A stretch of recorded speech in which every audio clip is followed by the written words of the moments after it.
Cabdulqaadir soo dhawow waxaad gashay kaalinta ugu sarreysa ee tartanka waxaadna ku guuleysatay abaalmarin qaali ah maxay kaaga dhigan tahay maanta aad iyo aad baan faraxsanahay alxamdulillaah ilaahay baa u mahad celinayaa marka koowaad ilaahay baa u mahad celinayaa marka labaad waxaan mahad celinayaa culimadii iyo marti sharafkii ka soo qayb galay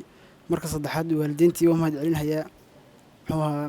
waalidiintii igu soo barbaarisay diinka islaamka baan mahad celinayaa tartankan waad ka qayb gashay waa marka koowaad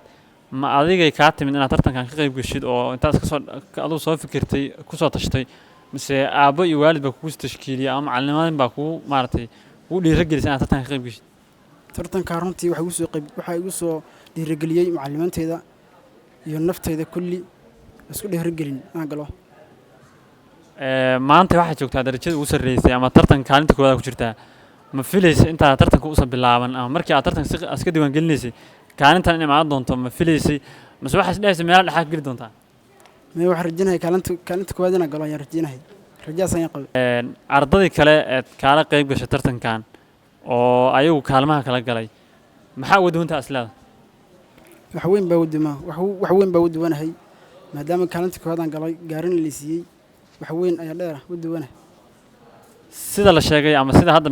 boorkaaga muuqataba tartankan waxaa soo taabageliyay dalada midnimo oo sanadka afraad ka qabanaysa magaalada Gaalkacyo maadaama hadda darajada ugu sarreysay ama 30 juz aad ka qayb gashay ma inta uga hari doontaa mise sanadaha dambe oo mar labaad ka qayb gali doontaa insha Allah haddii Ilaahay naftii gaarsiiyo inaan ka soo qayb galo ayaan jeclaan lahaa